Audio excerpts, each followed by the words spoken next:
salamlayıram hörmətli tədbir iştirakçılarımız, dövlət səhiyyə qurumlarından dəvətli qonaqlarımız, həkimlərimiz, vətəndaş cəmiyyəti nümayəndələrimiz, dəyərli həmkarlarım, hər biriniz xoş gəldiniz. Bugün yenə KİFİB-in işığına yığışdıq. KİFİB-in 8-ci il dönümüdür. Bu illər ərzində dolu həqiqətən 8 il yaşadıq. Çox gözəl nailiyyətlərimiz var və bugünkü kitabımızın təqdimatı da buna bir nümunədir. Ən gözəl işlərimizdən biridir deyərdim. Demək, illər öncə yeni diaqnoz alan xəstələrimiz Azərbaycan dilində heç bir məlumat tapmırdı. Məlumat tapmamağı ilə yanaşı belə bir həkim də yox idi, müalicə həkimi. Protokol yox idi, müalicə protokolu. Zamanla biz bunları yavaş-yavaş adım-adım həll etməyə çalışdıq. Artıq diaqnoz alan xəstələrimizin diaqnozları var, belə demək olar, diaqnostik üsulları var müəyyən dərəcədə və onları müalicə edən həkimləri var və məlumatlar var. Maarifləndirmə bilirsiniz ki, bu cür xəstəliklərdə ən önəmli şərtlərdən biridir. Nə qədər diaqnoz alsa da xəstə onu bilmir, nədir, necə yaşayacaq, irəlidə onu hansı proqnozlar gözləyir, xəstə ailəsi maariflənməlidir. Bunun üçün heç bir Azərbaycan dilində ədəbiyyat yox idi, tibb ədəbiyyat yox idi, heç bir yerdə məlumat yox idi. Hətta internet üzərindən araşdırdığımız zaman köhnə sovet ədəbiyyatından çox negativ bir məlumatlar vardı.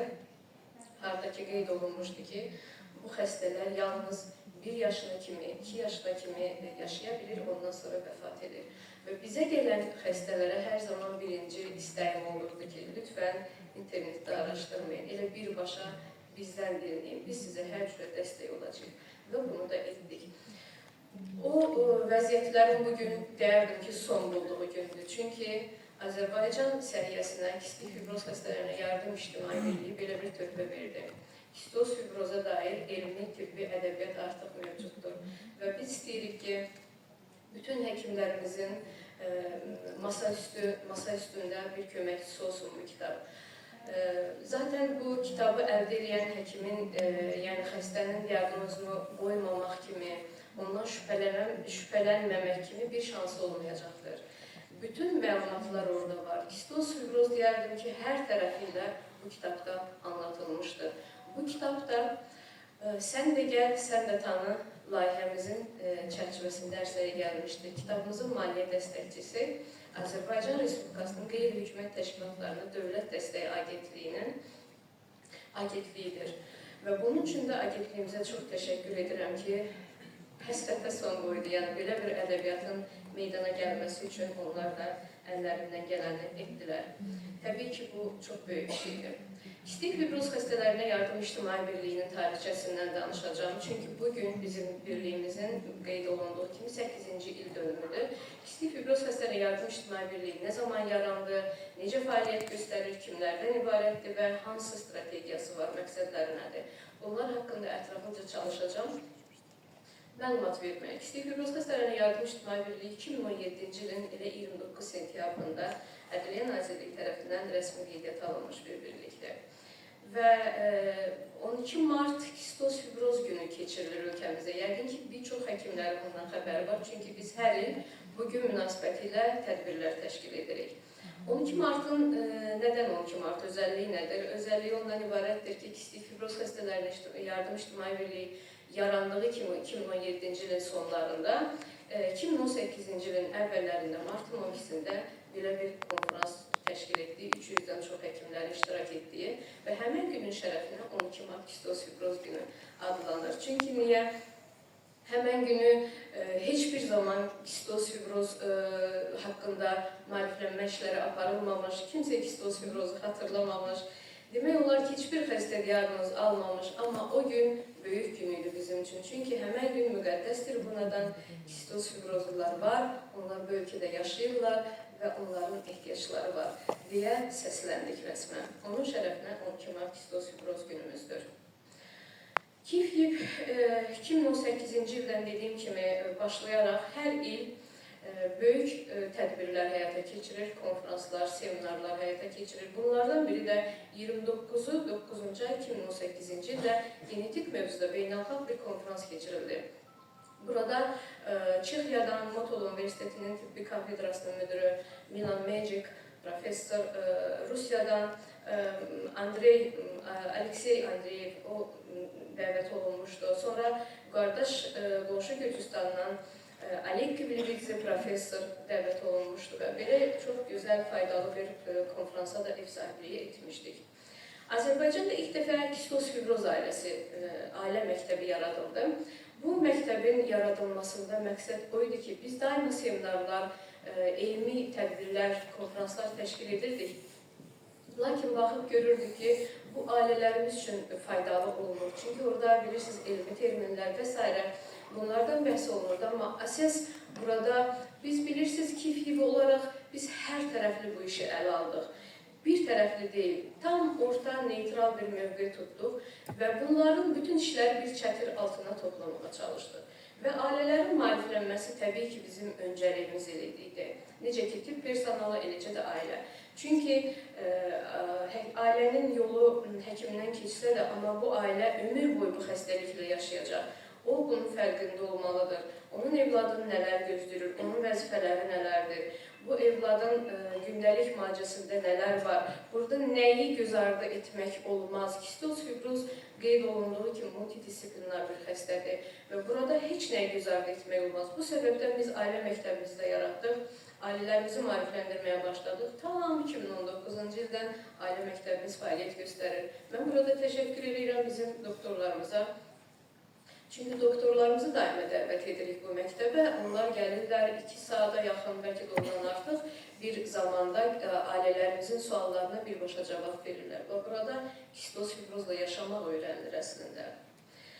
12 mart 2020-ci ildə, yenə 12 martda qaydırıq, 2020-ci ildə Fatimə Bayramova adlı kistoz fibroz diaqnostika müayinə və müalicə mərkəzi yaradıldı. Bu bizim 6 sayılı uşaq kliniki xəstəxanamızdaydı.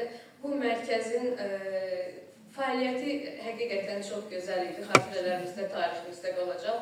Çünki bir mərkəz, bir kistoz fibroz mərkəzi necə işləyər, onun işi nədir, nədən ibarətdir, belə bir praktika yox idi. Sadəcə biz biraz paxıllıq edirdik Avropadakı və digər ölkələrdəki mərkəzlərə, nədən bizdə olmasın. Bu səbəblə bu mərkəzimizi yaratdıq. Bugün burada həmən klinikamızın uşaq xəstəxanasının baş həkimi hörmətli Zemfira xanım iştirak edir və onun simasında 6 sayılının bütün həkimlərinə təşəkkür edirəm ki, onlar bu işi bacardılar. Qeyd edeyim ki, ilk dəfə dərman təminatımız Səhiyyə Nazirliyimiz Teymur Musayevin əmri ilə həyata keçirilmiş kistoz fibrozlulara dərman təminatı proqramımız ilə 6 sayılı xəstəxanadan keçdi. Çox böyük əziyyət çəkdilər. Təşəkkürlər. Mərkəzimizin yeni ünvanı yeni klinikadır. Kistoz fibroza əslində həm tədbirlərimizə, həm mərkəzimizə ev sahibliyi edən belə bir klinikanın, belə bir tibb mərkəzinin olması çox böyük uğurdur, mən deyirəm. Qafqazda ən böyük klinikalardan, ən müasir xidmətləri olan klinikalardan biridir və bu cürə klinikada kistoz fibrozluların burada bir damı olması, necə deyim, çox gözəl bir şeydir. Çünki biz, şəxsən mən bir kistoz fibrozlu valideyni olaraq o dövrlərdən gəlmişəm və hansı yolu keçmişəm, onları xatırlamaq belə istəmirəm. Amma bugün xəstə ailələrimizə də daima bunun haqqında maariflənmələr aparırıq. Bu gözəl uğurumuzdur və bunun üçün, bu ev sahibliyi üçün mən birbaşa təbibimizə, Barat doktor, sizə çox böyük təşəkkür edirəm. Çünki bizim kistoz fibrozlularımıza burada böyük qayğı, diqqət var.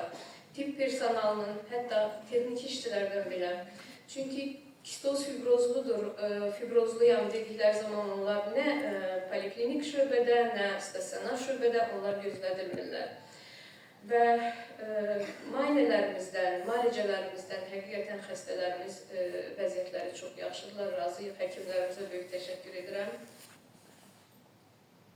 2021-ci ilin 12 mart kistoz fibroz günündə dərin masa keçirildi və bu dərin masanın, buna qədər dərin masalar keçirmişdik, amma bu dərin masa tam fərqli idi.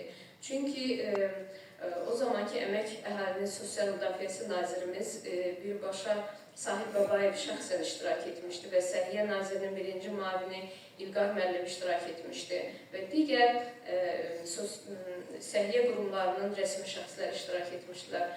Və bu dərin masanın özəlliyi ondan ibarət edir ki, bu masada ilk dəfə kistoz-fibroz xəstələrinə dərman təminatı proqramı hazırlanıb və tətbiq olunacaqdır xəbəri verildi. İkinci məlumat isə o idi ki, kistoz-fibroz xəstələri əlillik haqlarına sahib oldular və kistoz-fibroz xəstəliyi əlillik meyarı kimi 2021-ci ildən sayılmağa başladı. Ona qədər kistoz-fibrozlular əlilliklərini ala bilmirdilər, böyük çətinliklər yaşayırdılar. 2021-ci il 19-21 dekabrda İstanbulda kistoz-fibroz dərin masası keçirildi və buradan ölkəmizdən həkim qrupu ilə millət vəkilimiz Rəşad müəllimlə, Erkin Rəhimovla bərabər həkim qrupamız İstanbula getdik və orada çox gözəl, faydalı bir dərin masa keçirdik və oradan onların praktikasından təcrübələrimizi artırdıq. Çox gözəl əməkdaşlıqlarımız var, bugün də davam edir və belə bir gözəl dərin masamızda həyata keçmiş oldu. Azərbaycanda kistoz-fibrozda yeni dövr tədbirini, konferansını keçirdik. 2 günlük bu konferans oldu. Həm dərin masa həyata keçirildi, fotolardan görünür. Həm də 2 gün davam edən elmi praktiki konferans keçirildi. Türkiyədən həkim komandası gəlmişdir. Bülent Karadağ professor, çoxlarınız onu tanıyırsınız və Yasəmən Gökdəmir xanımın iştirakı ilə və çox həkimlərimizin iştirakı ilə belə bir faydalı bir konferansa da imza atmış oldu. Heydər Əliyevin anadan olmasının 100 illiyinə həsr olunmuş tədbirlər keçirildi. Bu isə 2023-cü ilin 15-11-ci ayda həyata keçmişdir. Dövlət səhiyyə qurumlarının və Türkiyədən dəvət olunan həkimlərin iştirakı ilə, yerli həkimlərin iştirakı ilə belə bir faydalı tədbirlərimiz də həyata keçmişdir. Hər kəs üçün nəfəs almaq hüququ. Bu 2023-cü ilin iyun ayından başlayaraq Avstriyanın Viyana şəhərində belə bir kampaniyaya start verildi. Biz də kistoz-fibroz camiyyəsinin dünyada bu camiyyənin bir üzvü olaraq, təşkilat olaraq, pasient təşkilatı olaraq burada iştirak etmişdik. Bu 2025-ci ildə isə İtaliyanın Milan şəhərində keçirildi bu tədbir və orada 3 gündən artıq davam edən həm Safe Europe Avropa Federasiyamızın, hansı ki biz üzvüyük artıq 5-ci ildir, tədbirləri həyata keçirir, silsilə şəklində 3 gün davam edir və elmi praktiki konferanslar burada həyata keçirilir. Və burada dünyanın bir çox ölkəsindən, 50-dən çox ölkədən pasient təşkilatları, həkimlər, 2000-dən çox həkimlər o elmi praktiki konferanslarda iştirak edirlər və orada elmi protokollar və digər yeni araşdırmalar orada müzakirə edilir, həkimlərin diqqətinə çatdırılır. Kistoz-fibrozunun sağlamlıq kartı layihəmiz vardı. 2024-cü ildə elə bu klinikada, yeni klinikada 3 belə tədbir il ərzində keçirdik və birbaşa təlim idi. Hər dəfəsində 50-dən çox həkimləri qəbul edirdik və təlimlər keçirirdik kistoz-fibroza aid